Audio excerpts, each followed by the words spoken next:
मुल्तान के नाबीना शख्स की जानिब से पुलिस इल्जाम। मैं आवाम को नाते सुना रहा था, एक एहलकार है मुझे कह रहे नीचे बैठ जा, मैंने कहा सर जी माफ कर दो। दो पुलिस एहलकार वालदा के इलाज के लिए रखी 9,000 से जायद रकम ले गए। 2400 की पावर बैंक वो भी ये लोग खा गए।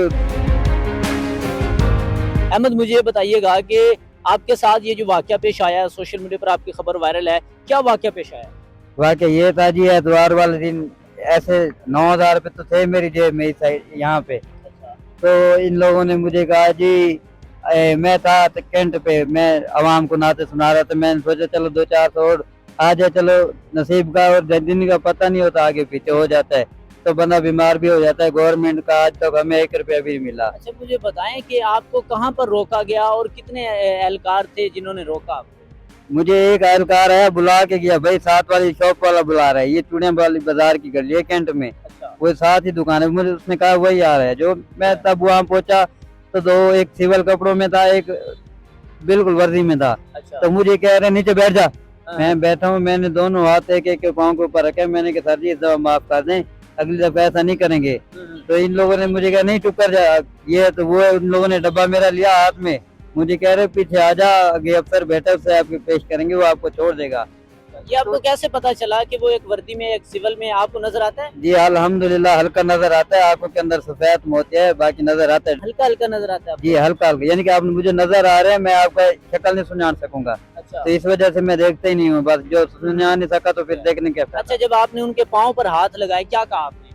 मैंने कहा सर जी माफ कर दो, इस दफा अगली दफा हम आपके एरिया में कैंट पे हम आपके नहीं आएंगे। अच्छा। तो वो कह रहे हैं नहीं। जब मैंने भाई को कॉल की, मैंने कहा भाई कैंट थाने वाले वो कर रहे हैं, वो भाई को कहने लगे भाई इनके खिलाफ 155 आई हुई है, अगर मेरे खिलाफ 155 एतवार के दिन आई हुई है तो उसके हुकूमत मुझे भी सजा दे। ये कोई बात नहीं भाई, के लिए हम उनके लिए मुतालबा चाहते हैं। तो मुझे बताएं, आपकी जेब में कितने पैसे थे? मेरी जेब में 9,000 थे, जो इधर वाली थे, वो जो इधर उधर के थे वो नहीं गिने हुए थे मेरे, वो अभी दे रहे थे आवाम। 2-4 जो 9,000 थे वो आपकी गिनती किए हुए थे? वो तो गिनती किए हुए थे। अच्छा, तो वो किस लिए आपने रखे हुए थे? वो मैंने सोचा यार दुख सुख बन जाता है, अब कभी नहीं होते हैं कभी नहीं होते। कभी मैंने सोचा वालदा की तबीयत या अपनी तबीयत साफ हो जाती है, घर हमशीरा है मेरे जितनी, ऐसे जैसे मैं वैसी मेरी हमशीरा है। अच्छा। तो मैंने सोचा कि हम 3 बंदे हैं घर में, कोई कभी किसी को दुख तकलीफ भी आ जाती है, बिल्कुल। तो इसमें चलो ये है, ये पैसे तो पड़े होंगे ना हमारा तक, तो इसी वजह से तो मैं काम पे, ये भाई एतवार छुट्टी, अगर मैं इधर रुकूंगा तो 100-200-400 लग जाएंगे, मैं चलो चला जाऊंगा तो 200-400 और आ जाएंगे। अच्छा, तो वो मतलब पैसे आपने अपनी वालदा की दवाई के लिए रखे हुए थे? जी जी तो मुझे बताएं कि आपकी वालदा बीमार रहती हैं? बिल्कुल तो बीमार नहीं रहती। अब आपके सामने 60-65 साल की उम्र है। आपके वालिद क्या करते हैं? मेरे वालिद साहब पहले तो ट्रेलर चलाते थे, वो सन 2000 रुपए वफात पा गए, उनकी डेथ सर्टिफिकेट भी नहीं है, हमारी बनवाने की औकात भी नहीं है। 10,000-20,000 रुपए लगते हैं, अगर हुकूमत चाहे तो वो बनवा के दे सकती है फ्री में। अच्छा, मुझे बताएं कि आपके साथ ये पुलिस ने जो काम किया, ये पहले भी आपको कभी लेकर गए हैं, पकड़ा है? जी पहले महीने की 8 या 9 तारीख थी, जो मैं रात बंदी थी, सीपीओ साहब ने कोई ग्रैंड ऑपरेशन इन लोगों ने पहले ही शुरू कर रखा था सीपीओ साहब के नाम से। मैं तो सीपीओ साहब ने ही शुरू करवाया था? हाँ जी, वो इन लोगों ने हमें वहाँ डाल दिया, हम 15 दिन गुजार के हैं, बगैर FIR के, बगैर सब कुछ के। 15 दिन इन्होंने अपने पास रखा? जी, और इन्होंने हमारा जो मोबाइल था, हमारी टांग खत्म करके मोबाइल इन लोगों ने, हमारी सिम में गुम हो गई थी, मोबाइल आगे था, वो हमें 2 दिनों बाद मिला है। 2400 की पावर बैंक ली हुई थी स्पीकर चार्जिंग करने के लिए, वो भी ये लोग खा गए, पैसे थे जो वो भी खत्म हो गए। ये पहले के मामला में, अभी ये दूसरा मामला आता है, कैंट थाने में हमें ताड़ लिया है लगता है।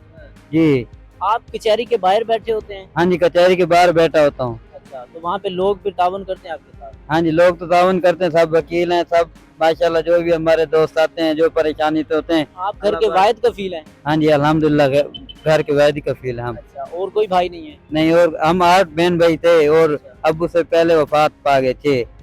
हालांकि सही सलामत हम छोटे रह गए, वो छोटे भी नहीं रहे। अच्छा, तो मुझे बताएं कि जिस तरह से अब आप नाते सुनाकर जो है वो लोगों को और फिर रोजगार कमाते हैं, अपनी बूढ़ी माँ का सहारा हैं, अपनी माजूर बहन का सहारा हैं, तो ये देखिए कि आपके साथ ही जो है वो ये नाइंसाफी हुई है, तो क्या कहना चाहते हैं इस हवाले से? इस हवाले से गवर्नमेंट जिन्होंने भी किया है ना, मेरा उनसे कल भी मुझे कॉलें आ रही हैं, कल से परसों से, तो वो भैया आप आ जाओ, SP साहब बुला रहे हैं, जो भी बुला रहे हैं, मैं मुझे इग्नोर कर रहा हूँ, क्योंकि इनके पहले भी बात कुछ और होती है, बाद में कुछ और करते हैं। लिहाजा मैं सीपीओ साहब के पास अगर ये अब फैसला, आपको कॉल्स आ रही हैं? हाँ जी मुझे कॉल्स आ रही हैं किनकी कॉल्स आ रही हैं? जी, डीएसपी कैंट साहब की भी, और ये हमारे एसएचओ बैठे हुए हैं इनकी भी, वो हमारे जो जिम्मेवार थे जिन्होंने हमें थाने से बाहर निकाला है उनकी भी, वो कल बंदा घर भी आ गया भाई इनको वो भेजो। क्या कहते हैं? अब धमकियां दे रहे हैं?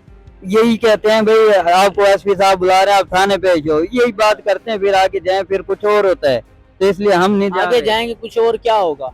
आगे जाएंगे हमें बंद कर देंगे, ये ऐसा मामला ऐसा होगा, ये होगा, या कोई भी दफा लगा दें, ये फिर लगा सकते हैं, बाहर हैं तो हम इनसे महफूज हैं जी। अच्छा, मतलब बाहर हैं तो आप उनसे महफूज हैं, उनके हाँ पास जी। जाएंगे तो वो बंद कर देंगे? हाँ जी साहब, जहर हम कैंट के एरिया में तो बिल्कुल जी नहीं जा सकते जी।